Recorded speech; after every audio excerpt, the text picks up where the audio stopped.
어떻게 보십니까? 이제 의원님이 이제 보시기에는 검찰이 저런 식으로 특정 정당 정치인을 죽이기 위해서 고발을 하라고 시켜놓고 걸려들면 다 죽이겠다라고 하는 게 만천하에 저렇게 드러난 것은 처음이라고 저는 생각이 되는데요. 사실은 여태 저런 일들이 어떻게 보면 있었는데 그거를 지금처럼 이렇게 노골적으로 드러나지 않았었던 것이 아닌가. 수십 년간 저렇게 하고 또 권력이 어쩔 때는 빌붙어서 권력을 위해서 하기도 하고 스스로 이제 권력자가 돼가지고 굳이 일을 남을 위해서 해줄 필요가 없네. 우리가 제일로 세네 해서 이제 자기들이 하게 된 거라고 보고요. 충분히 저런 일들이 있었다고 봅니다. 이번에도 보면은 뭐 판사도 그렇고 검찰총장마저도 있는 법 저 초등학교 1학년 산수 문제에 나와서도 쉽게 풀 수 있는 저런 시간으로 할 거냐 날짜로 할 거냐까지도 뻔뻔하게 어기면서 저렇게 죄를 저지른 거 보면 이런 정도 일은 얼마든지 저들이 계획했을 것 같다는 생각이 듭니다. 그러니까 검찰이라는 아주 중요한 국가 조직을 윤석열 부부의 안위를 위해서 총동원한 거잖아요. 그러니까 국가 권력이 특히 검찰이 쓴 건 국가형벌권이거든요. 최후의 무기라고도 하고 아주 중요한 국가 작용인데 이게 그 부부를 위해서 쓰이는 거예요. 남들은 어떻게 해도 된다는 게. 이게 계엄의 전초였던 거죠. 계엄도 이런 식으로 하는 거 아닙니까? 그러니까 이거는 검찰이라는 조직이 도대체 왜 있어야 되냐는 질문을 던질 수밖에 없는 사건이고요. 네. 그 질문에 대한 답은 사실 우리 국민들이 다 알고 있습니다. 이거는 돌아올 수 없는 강을 이미 건너버린 거예요. 네. 그 가장 극단적인 모습이 윤석열 정권이었고 지금 윤석열 탈옥 사건이라고 우리 흔히 얘기하는 구속 취소 사건이 아닌가 싶어요. 자, 지금 이 방송을 하고 있는 중에 저희들이 열심히 검찰이 어떤 본색을 가지고 있는지 토론하고 있는데 조성은 작가를 칭찬하는 글이 왜 이렇게 많이 올라옵니까? 이렇게 진행을 열심히 최선을 다하는 저를 칭찬하지 않고 조성은 작가 애국 시민이다.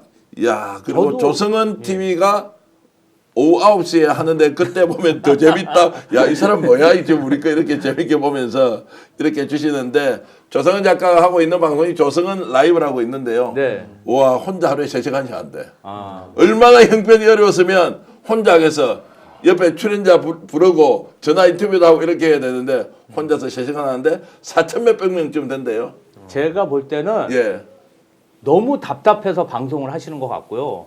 아니 왜냐하면 본인이 범죄를 봤는데 저렇게 벌도 안 받고 돌아다니니까 얼마나 답답하셔서 저럴까 싶고요. 예. 저는 이러한 고발 사주, 공작 조작이 지금도 과거도 비일비재하게 벌어지고 있는데 왜 이번 사건만 이렇게 특출나게 공론화됐냐. 예. 이거는 솔직히 조성은 작가 공이 크다고 봅니다. 사실 제가 이런 거 제보도 많이 받고 제가 많이 단독으로 밝히기도 많이 하고 뭐 그런 어떤 운동가 또 해봐서 아는데요.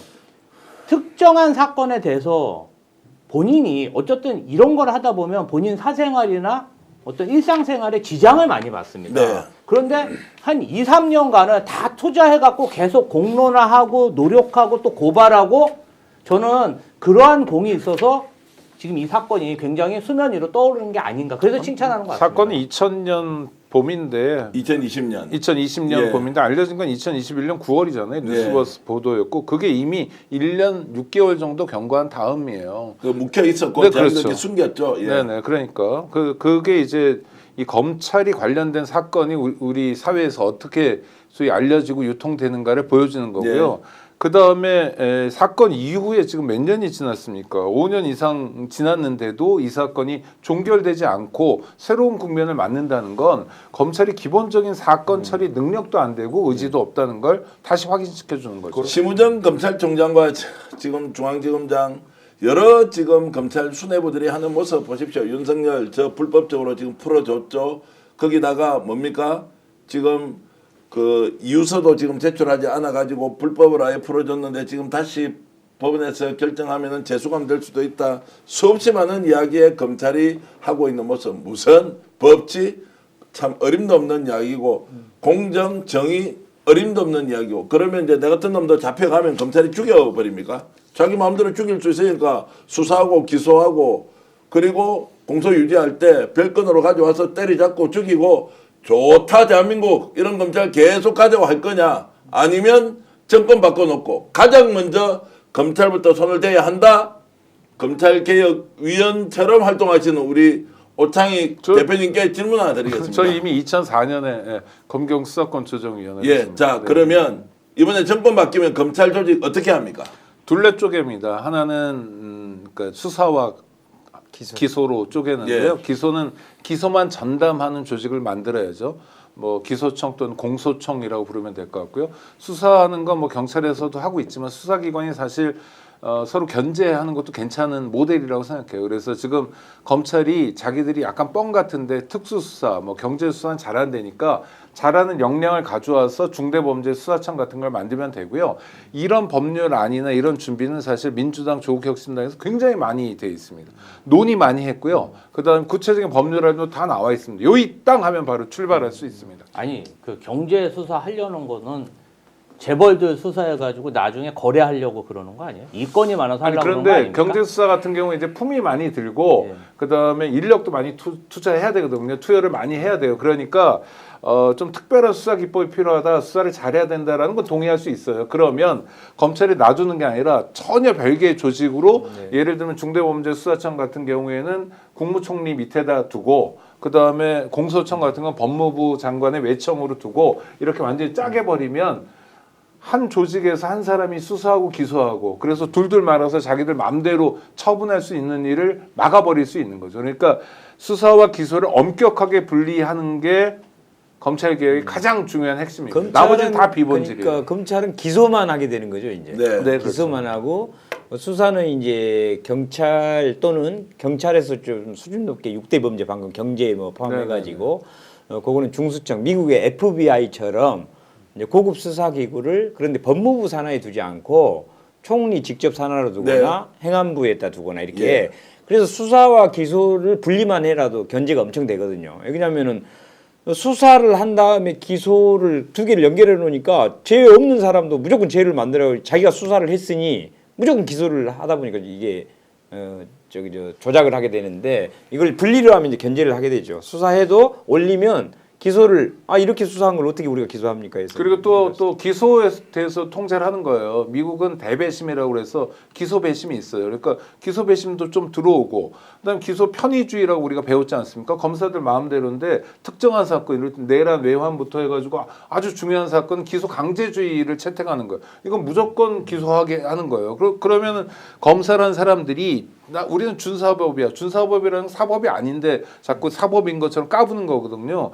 이러면서 기소권 가지고 또 농간을 부리는 걸 또 민주적 통제를 할 수 있는 거죠. 이런 게 다 준비되고 있고요. 그렇게 갈 겁니다. 그런 방향으로. 자, 이제 이거 우리 스펙스가 잘하는 것 중에 하나인데요. 여러분들이 처음 듣는 이야기가 정책으로 반영되어서 나올 것이다. 오늘 제가 오창익 대표께 이런 질문을 드린 것은 또 우리 김문수 의원께도 드린 것은 이것이 청사진이다. 검찰은 해체된다. 기소청으로 간다. 그리고 새로운 수사 조직이 만들어질 것이다. 이것은 확실하게 스픽스의 단독 보도라는 말씀을 드리면서 이런 행태를 끝까지 보여주는 심우정 검찰총장 집단이 노고라 하면서 그들이 지금까지 어떻게 해왔는지 이제 국민들에게 확실하게 자신들의 본 모습을 보여줬고 그리고 이번에 조성은 작가가 끊임없이 투쟁하면서 싸워서 만들어냈던 고발 사주도 윤석열, 한동훈이 연관되어 있을 가능성이 매우 높다. 그때 그들이 검찰총장과 부산고검장이었다. 김건희는 그때 무엇을 했을까? 이거 반드시 공수처가 밝혀야 한다. 이 말씀을 드리겠습니다. 한 말씀만 더 보태면 검찰 조직이 지금 몇 명입니까? 한 2,200~300명 됩니까? 검사요? 네, 그 검사들이. 정도 되죠. 예. 자, 우리나라 경찰은 한 몇몇 명 정도 됩니까? 15만 명. 15만 검찰이죠. 자, 우리가 특수부 검사들 100명이다, 200명이다 이렇게 얘기하잖아요. 자, 검찰 2,200~300명 100명이 나라를 이렇게 농단하는데 제일 앞잡이 노릇을 하면서 법치도 깨부수고 헌법도 다 깨부쉈어요. 경찰 15만 명 있습니다. 15,000명이 대한민국 경찰이 거리에 나가서 민중의 지팡이라고 이야기하면서 국민들의 삶을 파괴하고 있는데 이들이 10%다. 15,000명이 다 된다. 이거 허용할 수 있습니까? 그런데 왜 우리는 검찰 이야기를 할 때 일부 10%도 안 되는 특수부 검사들이라고 할 것이냐? 그래서 다수 80% 90%의 검찰은 괜찮다. 그런 게 어디 있습니까? 대한민국 교사의 10%가 학생 제대로 안 가르치면 어떻게 돼요? 공직자의 10%가 처먹고 불법 저지르고 거짓말 하는 거 놔놓을 수 있습니까? 아니 그 말이 안 되는 게 요번에 구속지도 사태가 터졌잖아요. 그때 이거 문제다. 이렇게 하면 어떡하냐. 에?